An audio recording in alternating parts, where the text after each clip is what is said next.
नमस्कार दोस्तों, unique classes में आपका स्वागत है। आज इस वीडियो में हम बात करेंगे प्रतिशत। परसेंटेज क्या है। दोस्तों, इस वीडियो में हम परसेंटेज क्या है और परसेंटेज टॉपिक से कितने प्रकार से प्रश्न पूछे जाते हैं एग्जाम में, पूरा डिटेल से पूरा 0 टू एडवांस लेवल तक का अध्ययन करेंगे। तो दोस्तों, बिना देरी किए हुए वीडियो को स्टार्ट करते हैं और प्रतिशत क्या है समझने की कोशिश करते हैं। प्रतिशत को इंग्लिश में कहते हैं परसेंटेज। प्रतिशत शब्द का शाब्दिक अर्थ होता है प्रति सैकड़ा। प्रतिशत शब्द का शाब्दिक अर्थ होता है प्रति सैकड़ा।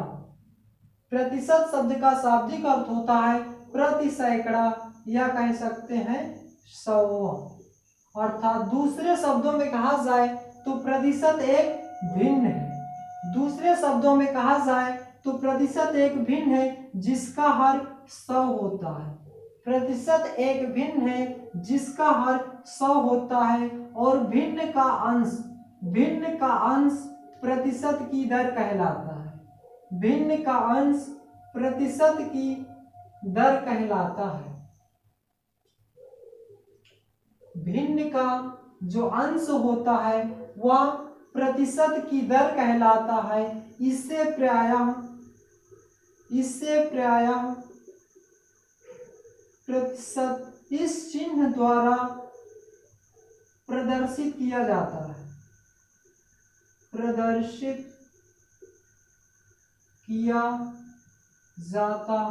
है। प्रतिशत परसेंटेज का मतलब होता है, प्रति का मतलब होता है एक और शत का मतलब होता है 100। प्रति सैकड़ा या कह सकते हैं 100वां। प्रतिशत एक भिन्न है जिसका हर 100 होता है और जो प्रतिशत का अंश होता है वह प्रतिशत की दर कहलाता है। जो प्रतिशत का अंश होता है वह प्रतिशत की दर कहलाता है। इसे प्रायः इस चिन्ह द्वारा प्रदर्शित किया जाता है। फॉर एग्जाम्पल के तौर पे समझते हैं कि प्रतिशत क्या है। अगर कोई वस्तु 20% है, 20% का शाब्दिक अर्थ होता है 20% का शाब्दिक अर्थ होता है 100 में से 20वां भाग।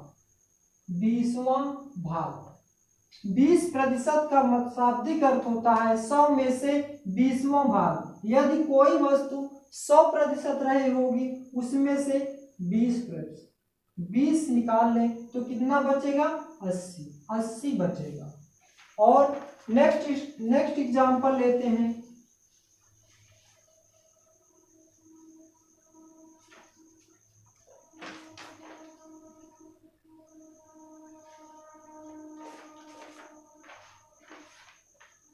यदि किसी भी व्यक्ति के पास 100 रुपए है, अगर वह 75 रुपए खर्च कर देता है, टोटल 100 रुपए है, अगर वह 75 रुपए खर्च कर देता है तो क्या होता है? जैसे टोटल 100 रुपए है तो जो प्रतिशत होता है तो 100% टोटल लेते हैं। अगर वह 75 रुपए खर्च कर देता है तो जो प्रतिशत की दर क्या होगा? अंश।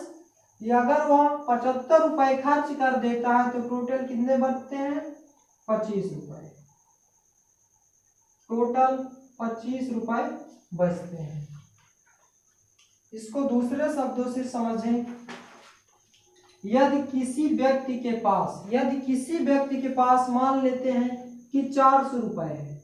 यदि किसी व्यक्ति के पास 400 रुपए है और वह इसका 75% खर्च कर देता है। यदि किसी व्यक्ति के पास जैसे 400 रुपए है और वह इसका 75% खर्च कर देता है तो उसके पास कितने रुपए शेष बचते हैं? शेष कितने रुपए बचते हैं? दोस्तों, 400 रुपए का कितने प्रतिशत खर्च कर देता है? 75% खर्च कर देता है।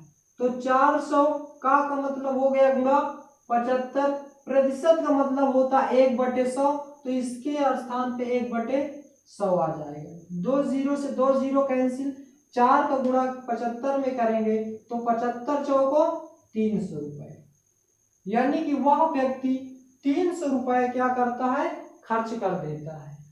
और कितना बचता है उसके पास, 100 रुपए बचते हैं। तो आशा करते हैं दोस्त कि प्रतिशत क्या है आपको समझ में आ गया होगा। अब चलते हैं कि प्रतिशत टॉपिक से कौन कौन से टॉपिक से परसेंटेज में क्वेश्चन बनते हैं और एग्जाम में देखने को मिलते हैं।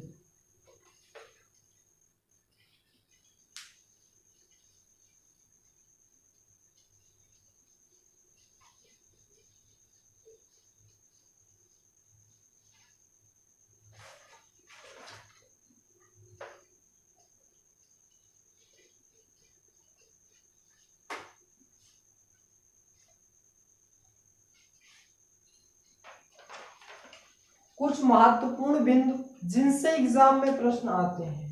पहला है जैसे साधारण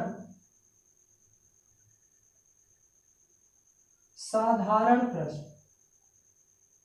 साधारण प्रश्न से जैसे प्रतिशत को भिन्न में बदलना और भिन्न से प्रतिशत में बदलना। साधारण प्रश्न पूछे जाते हैं प्रतिशत से भिन्न में बदलना, भिन्न से प्रतिशत में बदलना। प्रतिशत से भिन्न में कैसे बदलते हैं, जैसे कोई वस्तु 25% है तो इसे अगर हमें भिन्न में बदलना पड़े तो क्या करते हैं, 25% का मतलब होता है 1/100। 25 से कैंसिल करेंगे, 25 से कम 25, 25 चौको 100, यानी कि 1/4। 25% का भिन्न रूप हो जाएगा 1/4। ये हुआ प्रतिशत से भिन्न में बदलना। यानी कि जब कभी हम प्रतिशत से किसी भी प्रतिशत को भिन्न में बदलने के लिए 100 से भाग दिया जाता है। किसी भी प्रतिशत को भिन्न में बदलने के लिए 100 से भाग दिया जाता है। अब भिन्न से प्रतिशत में कैसे बदलेंगे, जैसे 1/4। 1/4 या क्या है, एक फ्रैक्शन वैल्यू है, भिन्न है। इसे परसेंटेज में बदलने के लिए 100 से गुणा करते हैं। परसेंटेज में बदलने के लिए 100 से गुणा करते हैं। 4 एकम 4, 25 चौको 100, कितना आ गया, 25। और इसमें परसेंटेज का चिन्ह लगा देते हैं, प्रतिशत का चिन्ह लगा देते हैं। आपको समझ में आ गया होगा। यानी कि जब किसी भी साधारण भिन्न को प्रतिशत में बदलने के लिए 100 से गुणा किया जाता है और किसी भी प्रतिशत को भिन्न में बदलने के लिए 100 से भाग किया जाता है। तो पहले नंबर क्या है कि साधारण प्रश्न बनते हैं प्रतिशत को भिन्न में बदलना और भिन्न को प्रतिशत में बदलना। दूसरा कौन से टॉपिक से प्रश्न बनते हैं, दूसरा बनता है परीक्षा पर आधारित प्रश्न। परीक्षा पर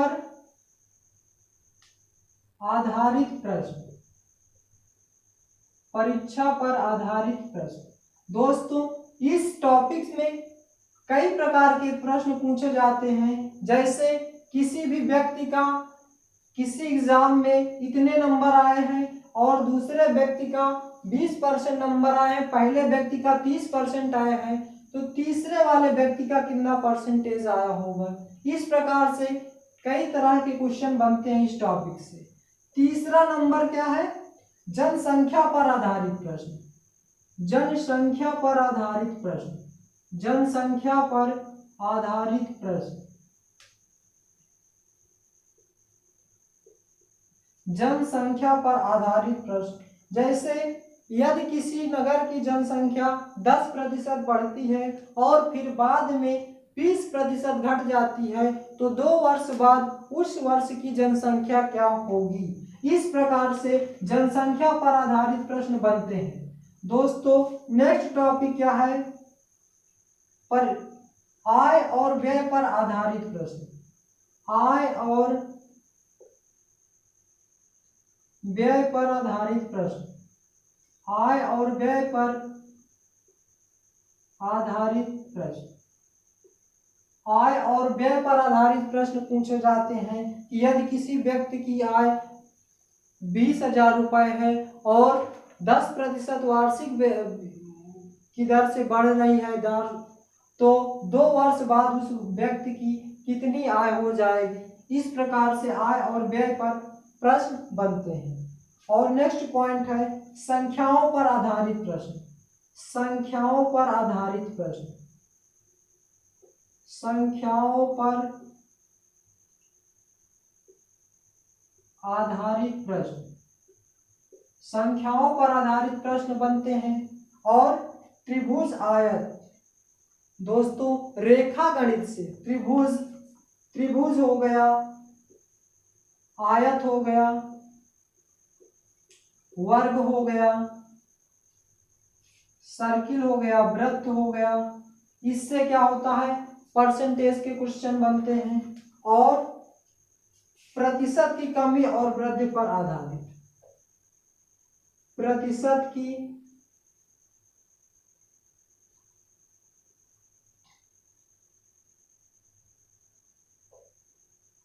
कमी और वृद्धि पर आधारित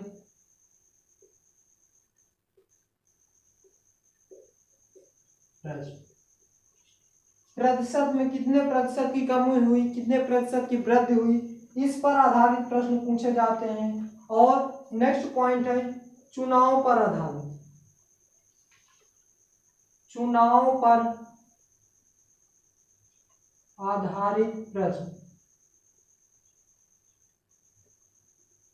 चुनाव से रिलेटेड प्रश्न पूछे जाते हैं परसेंटेज पे। और 3D परिवर्तन प्रतिशत पर आधारित प्रश्न। नेक्स्ट पॉइंट है 3D परिवर्तन पर आधारित प्रश्न। 3D परिवर्तन पर आधारित प्रश्न बनते हैं। और दोस्तों ये थे कुछ महत्वपूर्ण पॉइंट जिनसे क्या होता है एग्जाम में प्रश्न पूछ लिया जाता है। होता क्या है दोस्तों, जैसे हम लेखपाल की तैयारी करते हैं तो लेखपाल में किस टॉपिक से प्रश्न पूछे जाते हैं, त्रिभुज, आयत, वर्ग हो गया और जनसंख्या पर आधारित प्रश्न। इस तरह से टॉपिक को लोग क्या करते हैं क्लियर करते हैं। अगर हम इतने सभी टॉपिक को पूरा डिटेल से अध्ययन कर लें, थोड़ा थोड़ा जानकारी सभी टॉपिक से रख लें, तो निश्चित ही हम परसेंटेज के क्वेश्चनों को आसानी से सॉल्व कर पाएंगे। दोस्तों ये थे हमारे कुछ महत्वपूर्ण पॉइंट जिनको हम पूरे डिटेल से एक एक करके अध्ययन करेंगे। और लास्ट में सभी क्वेश्चनों का एक मैराथन वीडियो बनाएंगे जिनसे क्या होगा इन सभी टॉपिक से 2-2, 3-3 प्रश्न रखेंगे और जिससे सभी क्वेश्चनों को एक ही बार में कवर कर सकें। दोस्तों आज के इस वीडियो में बस इतना ही। जब भी अब नेक्स्ट वीडियो में हम लोग क्या करेंगे, एक एक टॉपिक पर वीडियो बनाएंगे और उस टॉपिक को पूरे डिटेल से अध्ययन करेंगे ताकि परसेंटेज को अच्छी तरह से कर सके। तो आज के वीडियो में बस इतना ही। मिलते हैं नेक्स्ट वीडियो में। जय हिंद, जय भारत।